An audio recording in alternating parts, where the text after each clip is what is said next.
are we doing that to our customers? Are we showing up and throwing up? Have you heard that term? I've heard it and I've experienced it.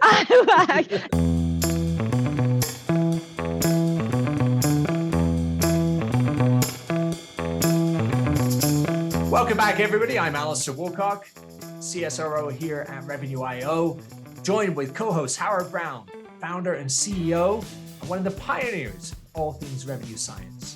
We are thrilled to have back with us today Joy Rowan. Joy is Vice President of Remote Sales at AmerisourceBergen, one of the world's leading companies in healthcare distribution of drugs, pharmaceuticals for both people, animals.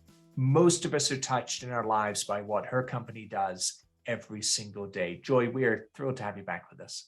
Thank you. Now, I want to pick up where we left off in the last episode. And we were talking about how do we begin to rationalize what is a lot of tools and tech that have come in the pandemic. And at this point, in some cases, are actually hurting our sellers, not doing what they did, which was to actually enable them. We said it was between 5.8 and 6.5 tools on average when a rep is selling, they're actually navigating with now. That, almost 2/3 are saying they have to enter more data and log more stuff than ever before. They're actually not driving a great sales experience. They're not focused on the customer experience. And Joy, you said this one thing to Howard and I once, that you believe we need to get to human-centric selling. Double click on that, because I love where that's going. Talk us through what human-centric selling means to you and how we can actually make the noise go away for our reps. Yeah, I think that's really our job as leaders, especially in the remote sales setting. So, just because it's remote doesn't mean it's not human-centric. Just because we're using tools and technologies to enable or improve the workflows and the processes in the background, it should be the stuff no one ever sees. What they should see and what they should feel, what I want our customers to feel is, and our sales team for that matter, but I want them to feel the human engagement, the part that the AI and the bots, which are amazing, and all the tools are enabling in the background, more human-centric selling, whether that's text, phone, email, video, like whatever, or even in person, really. But it's for me, the key is that we don't forget that remote selling or virtual selling is meant to be in service of the human-centric interaction. Mm-hmm. So that's the point of it to me. It's in service of creating more time for the human-centric interaction and a more quality human-centric interaction, right? So there's two pieces of that. One, I have to create more time for you to do that by creating these efficient processes for the tools to work in a way that does that. And then I have to also tee up quality, because in a world where there's a gazillion pieces of data and things going around, how do I create a curated experience, sales user experience for my salesperson, so that then they create a quality, relevant conversation for my customers? Mm-hmm. Because honestly, our customers are super busy, super important people that are, independent pharmacists running their own businesses and filling prescriptions and counseling patients and giving vaccines and doing a million other things that are really important to our healthcare community and the health of our communities, as well as their own businesses, right? And so I want the engagement to be relevant. So both I want my team to have more time to have those conversations, that human interaction, and I want my customers to feel that it's relevant. So that's the human-centric part. The machines need to work for us. And Howard, I'm thinking of us. We have a lot of conversations around human-machine collaboration as well, right? The idea that we take, and I think, Joy, what you're saying is certain functional pieces, certain tasks within a sales process absolutely benefit from that. But we actually can't lose sight of the fact that conversations matter. The message matters, the way we deliver it, the tone, the mannerism, and ultimately words count. Howard, you've spent a whole life studying this. This is your whole thing of revenue science. You just get across to me, the words count more than ever before. Yeah, words count more, relationships count more, people count more than ever, right? And Joy, you so emotionally and passionately and empathetically talk about your customers. And I love that. You're talking about people who are literally on the edge of saving human beings' lives. They're counseling people. They can't make mistakes with medication that could possibly kill somebody. They're dealing with people who are severely ill and need the proper counsel, and they're running a small business. So there's so much complexity to that, and it's literally life or death. And so as your organization touches your customers, I can imagine that they need to be empathetic. They need to understand the pressures that individual clinician or pharmacist is under. That person doesn't have time to waste. And so if that rep doesn't understand all of the complexities of that person's business, as well as why they're engaging with that particular customer or prospect, then they're really not being of service to that individual. And the downstream effect could literally be life or death. Mm-hmm. So to me, when I think about the human part of it, what we need to do is we need to continue studying human beings and understanding what makes us unique, what makes us special, what makes us connect with one another. Studying that and making that our purpose, making that the mission, and then understanding what it is as human beings we probably do, but we shouldn't be doing. What can we take, the tasks, the monotony that don't make us the incredibly special, beautiful people that we are as human beings, creative, empathic, communicators. Like, let's not remove that from the process. Let's get rid of the mundane, the tasks, all the things that break down our ability to connect with one another and have a valuable conversation like we're having here today. So if we think first and foremost about how we improve that, how do we elevate? How do we unlock human potential with all this technology so that we can get to that connection? So you got me on my soapbox, but to me, it's so important. The thing that jumps out at me listening to you both is this. I want to see that change. I believe in that change. But are we genuinely building the confidence of our sellers today? Or are we beating our sellers up more with data, with misquota, with the results, with the productivity? Like, the majority of sellers now are measured more than ever on productivity and results. Mm-hmm. And think about that for a second. When you're diving into every single task, every single thing, every single productivity measure and results-based measure, how confident is that person going to be? You're just micro measuring them to death, where they're I would argue reps are actually losing confidence. They actually have more uncertainty around what they do. And heaven forbid, they actually understand the fact that buyers are way more advanced than they were pre-pandemic levels. Access to more information, they're more ready to go. They understand, right? And Joy, even in the world where you are in all of the pharmaceutical and the healthcare space, people are pretty darn educated these days. Mm-hmm. And yet, are we setting a seller up to be confident? Not arrogant, mm-hmm. Confident they can help somebody solve a problem. Confident they can take a story and go, this is what this is doing for others. I really want to help you in this way, and why? You're answering your own question, right? So there's quality and there's quantity. Yeah. And if you're just measuring quantity, you're missing the mark. Sorry, Joy, I'm jumping in because... No, I agree. I mean, this is hard. This is the art and science of it. And I think this is the leadership part of it too, right? And it goes back to the human part and how humans are motivated and how they can be demotivated.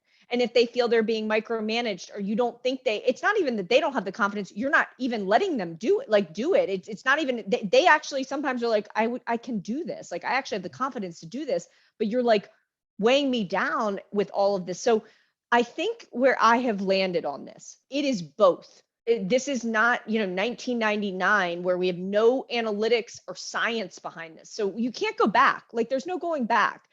There is a balance. It's hard. And I think as a leader, you have to be a little bit careful, because it can be tempting to do that when you have all of that. And for what I've done, I think in my case, it's a little bit easier right now because we're still so early on. I actually can't measure everything as accurately as maybe even I want. But what it's forced me to do too is just because I can measure everything, doesn't mean I need to, or I need to beat anyone over the head with it. So even if I'm measuring it, doesn't mean I need to talk about it. So what are the couple things that I think really pieces of data and analytics that I truly believe like matter so much to me that I am willing to be like, these are our performance measures. These are our productivity measures. Mhm. And then I think you kind of like just got to let some of the rest of it go. Like, I think you got to like trust that they're going to look at it themselves or not. And you coach to other, like, so for me, I think you got to be careful that just because you can doesn't mean you do. You kind of focus and say, and maybe you change them over time. I mean, I would say we're evolving there. Maybe some of the KPIs we picked early on aren't serving us anymore, or didn't end up being what we thought they were going to be, maybe, right? Or didn't drive what we thought they were going to be. So for me, it makes it far, far harder because I think the kind of easy thing is just to be super productivity and metrics driven. I actually think that's somewhat easier. What's a lot harder is this blended approach where you're like, okay, I'm going to narrow it down. And even though I want to look at everything so desperately and I want to see every measure where I want it, I'm going to let that go. And I'm going to say, these are the 2 or 3 that we're going to focus on. And for these, I'm not kidding. We're doing it. This is how we're going to be productive. So I guess that's what I would say. It's hard though. And you have to be open to like changing your mind when you realize like it might not, that one that you focused on might not be, working anymore. Maybe it never did. And you picked the wrong one. So that's where I am with it, is I'm trying to be really intentional in what I choose, and the rest I'm letting it. I'm not even saying I'm not looking at it. I'm just saying I'm choosing to focus on certain things and not everything, because it demotivates them. How would I feel if my boss was bringing up every single thing in my, Yeah. Joy, yeah, you talk about motivation, and there's a lot to unpack in what you just said.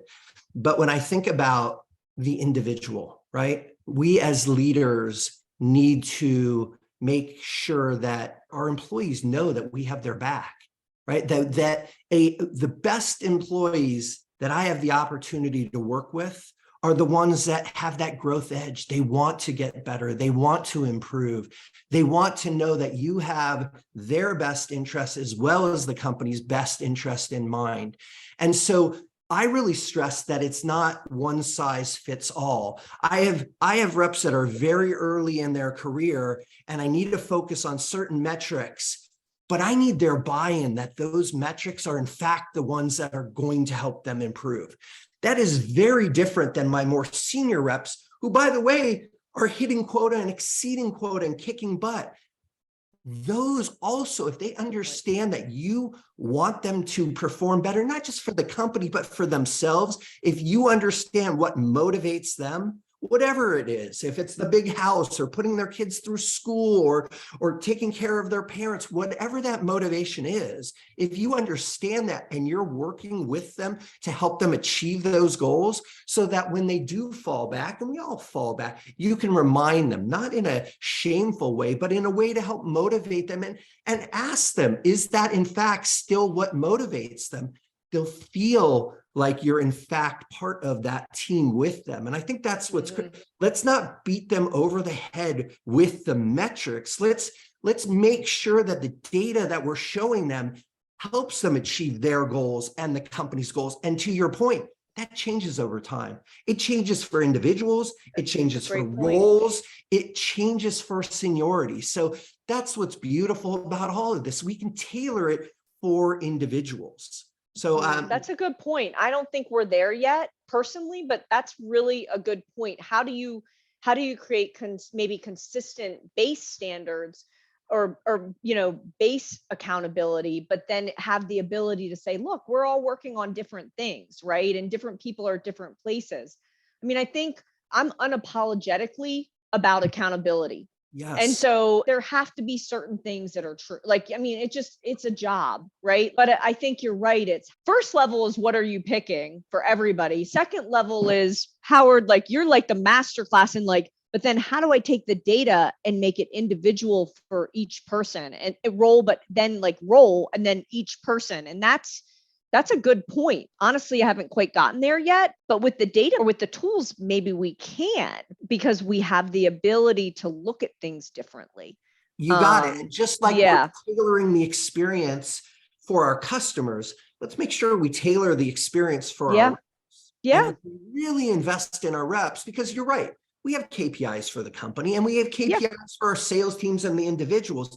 But again, our job is to figure out how to motivate them, how to help them to continue to perform and grow.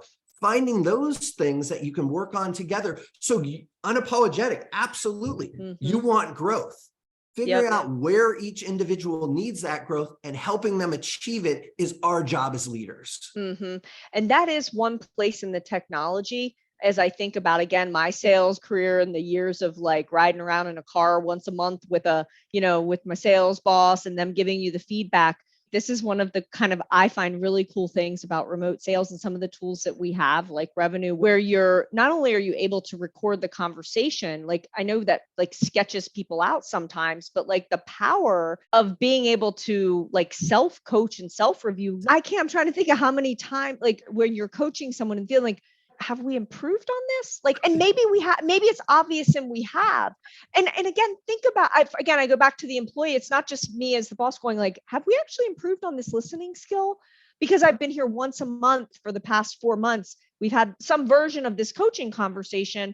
And for the employee, wouldn't it be really awesome if we could say back to them, look at how you improved here? Like this isn't right. Like this isn't just me either subjectively thinking it or not thinking it. Maybe they did. Maybe they've improved, but like I only see them, so for me, I'm really, really excited to get into that. Again, we're still at the early stages, but for me, that's really important. Maybe also because I have had a couple jobs in learning and development in my career. Speaking of confidence, Alastair, what do you think would make someone more confident that knowing they've gotten better at something? That's right. 100%. I think that's exactly right. Reinforcement with positivity is much better than negative. Right. This is where the technology and the data, it gets a bad rap sometimes, and it can be used for evil, but there's power in that piece too, where you can actually objectively show, you literally got better at listening. Look at this. What's even more powerful than that is when I have people come to me and say, we showed our reps this, and then the reps came back and showed the manager, look at how much I've improved. I know. What else are we going to work on?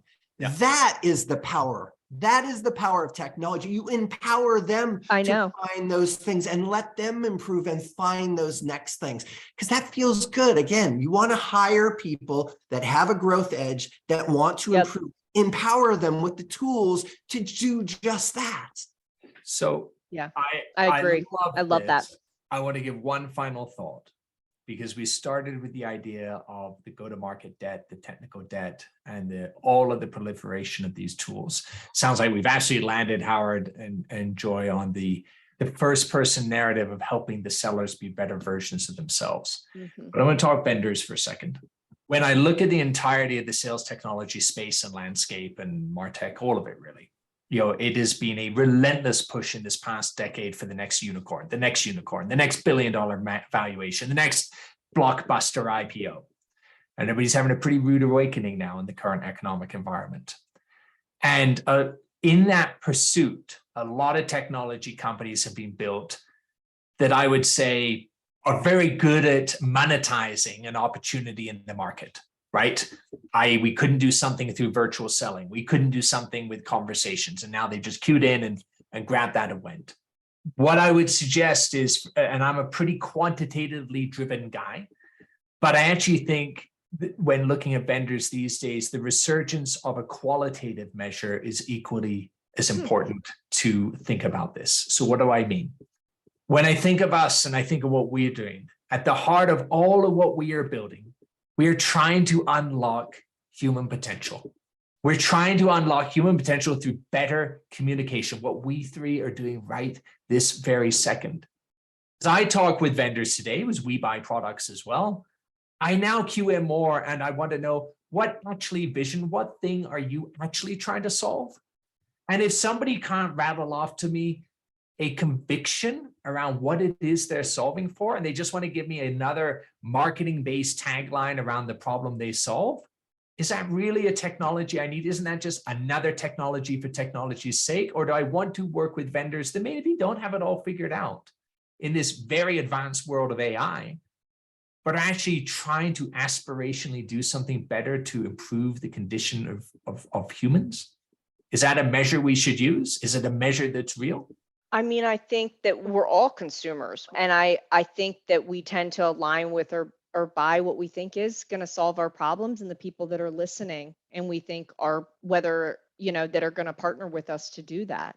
So I think that it's a complicated question, but again, this is maybe just the core salesperson in me, is that I'm qualitative and quantitative. I think the two things can live together. I mean, I know from my perspective, I often get these pitches by technology, and like I can't even understand what they're talking about. Like I don't even understand the words, or the technology. So I think if I can't even understand that, then I doubt my team's going to be able to use the technology.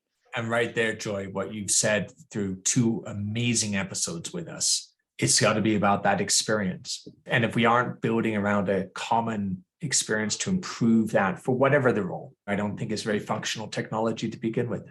For someone who has now spoken to Joy several times, I would say that if you are selling to Joy and you don't wear your values on your sleeve, chances are you're not going to have much success selling to Joy. Well, and you got to solve my problem. Like and that's like basic sales, right? Like you have to understand what the problem is.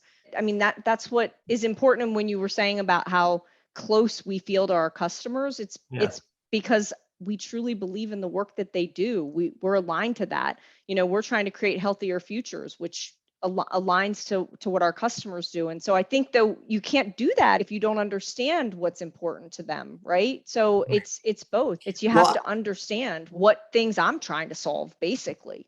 But I think that's sort of my point. Like, yeah. What's clear to me is you value your employees so much. You value your customers so much.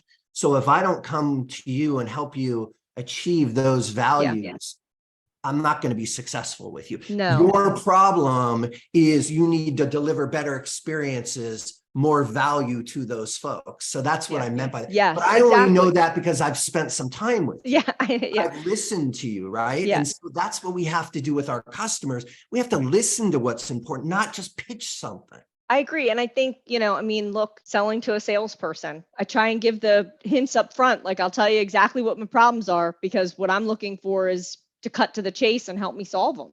Mm-hmm. I think about it a lot, right? Because I sit on both sides, right? I'm obviously, have sold a lot of things for a lot of years in healthcare. I sit on that side of our business. I'm obviously sold too, right? So I actually think that's a pretty good thing, because it makes you always remember what it feels like to be sold to. 100%. And I think you should be paying attention to that, because when I have a good experience, I'm asking myself, was I as good of a listener as Howard was when he was talking to me, when I'm talking to our customers? Did I ask as many insight generating questions? What did they feel as heard? Or in other experiences where it doesn't go as well, I think, are we doing that to our customers? Are we showing up and throwing up? Have you heard that term? Show up and throw up? I've heard it and I've experienced it. And you know what? Honestly, I've done it, not proud, but true. Like I've done it. So, I'm not even going to pretend I haven't, but I also take that back and say, it's a good reminder to take a little bit of self-reflection and say, for the good things, like, oh, what are we doing that our customers have that experience? And conversely, make sure our customer doesn't have that experience.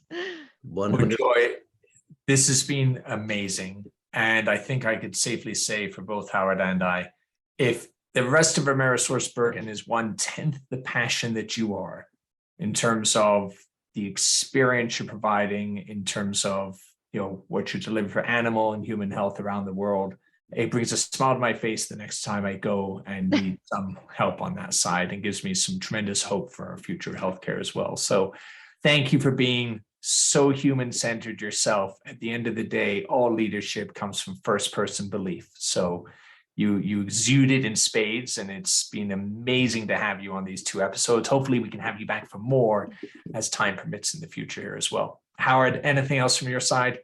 No, just thanks, Joy. It's a pleasure as always. Look forward to what's next. I know you have a lot planned.